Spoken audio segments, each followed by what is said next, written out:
बिस्मिल्लाहिर्रहमानिर्रहीम। अस्सलाम वालेकुम माय यूट्यूब फैमिली, कैसे हैं आप सब? ठीक है, खैरियत से हैं?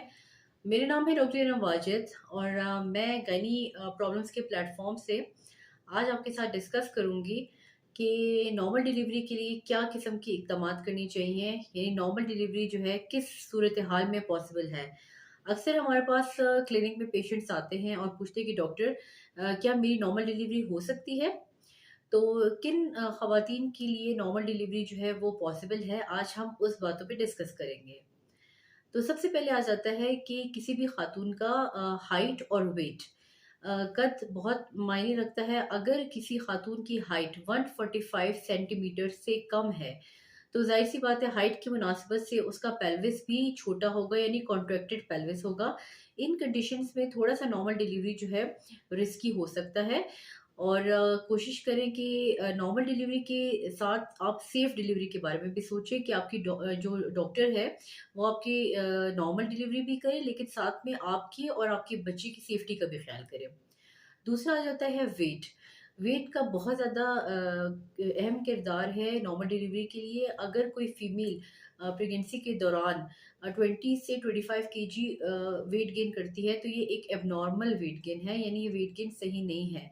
ऐसी ज़्यादा वेट के साथ उसको एक्सर्शन होगी, ड्यूरिंग प्रेगनेंसी भी वो अपने आप को सेहतमंद महसूस नहीं करेगी, और लेबर के दौरान यानी जिस टाइम पे वो बच्चे को पुश करेगी, तो उस टाइम भी उसके अंदर इतनी हिम्मत नहीं होगी और वो थक जाएगी। तो कोशिश करें कि प्रेगनेंसी को एक बीमारी ना समझें, बल्कि एक इसको नॉर्मल कंडीशन लेते हुए अपनी लाइफ एक्टिविटीज़ को नॉर्मल तरीके से लेके चलें, बजाय कि अपने आप को एक बीमारी की हालत में डाल के बिस्तर के ऊपर आप पड़ी रहें और अपनी सारी एक्टिविटीज़ जो हैं वो आप छोड़ दें। तो कोशिश करें कि एक हेल्दी लाइफ़स्टाइल अपनाएँ, जिसकी वज़ह से एक नॉर्मल प्रेगनेंसी का जो वेट गेन होता है तकरीबन 10 केजी तक आप वेट गेन कर लें, इससे ज़्यादा ना हो। और इसके अलावा वो कौन से फूड्स हैं, खाने हैं जिनको हमें अवॉइड करना चाहिए ताकि हम नॉर्मल डिलीवरी कर सकें। कोशिश करें कि जैसे जंक फूड्स होते हैं, जैसे कि बर्गर हो गया, चिप्स हो गए, पराठे या मैदे से बनी हुई चीज़ें, बेकरी आइटम्स, इन चीज़ों से परहेज़ करें। और जैसे फ़िज़ी ड्रिंक्स होते हैं, कोल्ड ड्रिंक्स वगैरह, वो भी ज़्यादा इस्तेमाल ना करें और चीनी का इस्तेमाल ज़रूरत से ज़्यादा ना करें। कोशिश करें कि अगर प्रेगनेंसी के दौरान अपनी चीनी की इंटेक को आप कम कर सकें और चावल का इस्तेमाल भी ज़्यादा ना करें। कोशिश करें कि आपका रुझान ज़्यादातर चक्की के आटे की तरफ हो और घर का बना हुआ सादा खाना इस्तेमाल करें, और पानी का इस्तेमाल ज़्यादा से ज़्यादा करें। आम तौर पे ये देखा गया है कि ख़वातीन को जैसे पहले 3 महीने में उल्टी की वज़ह से या मतली की वज़ह से पानी का इस्तेमाल कम कर लेती है, जिसकी वज़ह से उनको पेशाब में जलने की शिकायत होती है और लोअर एब्डोमिनल पेन यानी नाफ़ के नीचे वाले हिस्से में दर्द होती है, जिसकी वज़ह से उनको अननेसेसरी एंटीबायोटिक्स खानी पड़ती हैं। तो अपना वाटर इनटेक बढ़ा दें और साथ में अपना डाइट का ख़्याल करें, ठीक है? और इसके अलावा जो सबसे इम्पोर्टेंट चीज़ है कि आप अपनी जब भी जैसे ही आपको पता चलता है कि भई आप प्रेग्नेंट हैं, तो आप अपनी एक अच्छी-सी डॉक्टर सेलेक्ट कर लें कि ज और सर्च करें किसी ऐसे डॉक्टर के लिए या कोई ऐसा हॉस्पिटल जहाँ पे ज़्यादातर नॉर्मल डिलीवरीज़ होती हों। और from the very first day जैसे आपको पता चले कि आप प्रेग्नेंट हो गई हैं, तो एक ही डॉक्टर के साथ आप अपना चेकअप करवाएँ, और ताकि आप को आपका डॉक्टर समझ सके और आप भी उस डॉक्टर को उसके साथ ईज़ी हो जाएँ कि आप अपने हर मसले को उसके साथ डिस्कस कर सकें।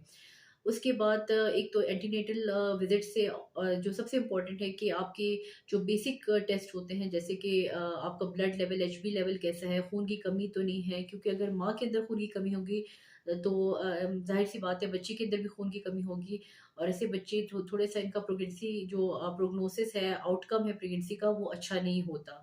और वेट गेन की वज़ह से मुख्तलिफ़ और बीमारियाँ जैसे कि ब्लड शुगर या ब्लड प्रेशर की शिकायत भी हो सकती है।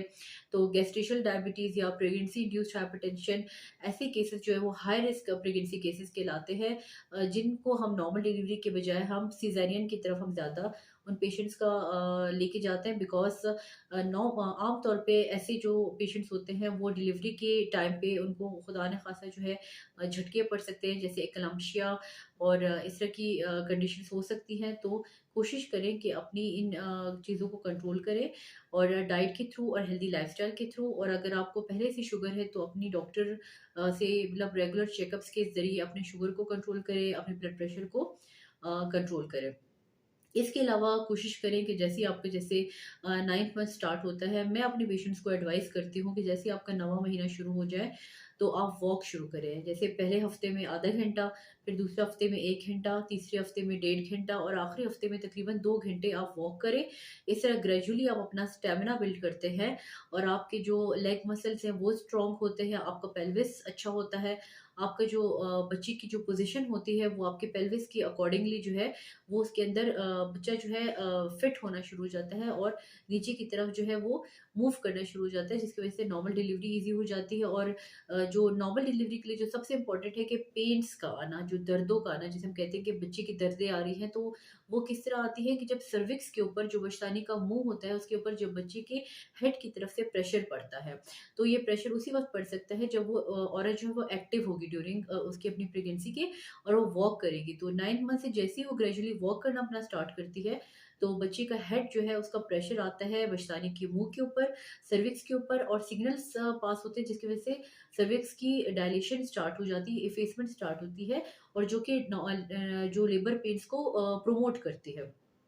और इसके अलावा कुछ खाने भी हैं, खुराक हैं जो कि आप 9 मंथ में स्टार्ट करें, जैसे कि डेट्स, खजूरें हैं, इंजीर वगैरह हैं और पाइनएप्पल है, जिससे लिवर पेन्स जो हैं थोड़ा-सा बूस्ट होती हैं।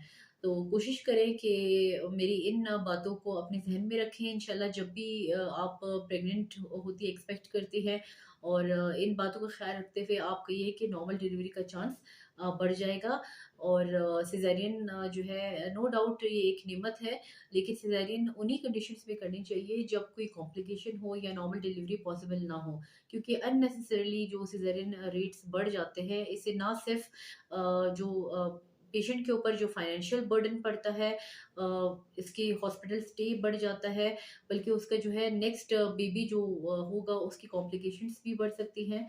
तो कोशिश करें थोड़ा-सा एजुकेट हो जाएँ और अपनी फैमिली को भी अवेयरनेस फैमिली में भी अवेयरनेस लेके आएँ और ताकि अपनी जो है नॉर्मल डिलीवरी की चांसेस को आप इंक्रीज़ कर सकें। ये थी मेरी आज की वीडियो। होप करती हूँ कि आपको ये मेरी वीडियो पसंद आई होगी। अगर आपको पसंद आई तो अपने फ्रेंड्स एंड फैमिली के साथ शेयर करें। तब तक के मिलते हैं अगली वीडियो में। अल्लाह हाफ़िज़।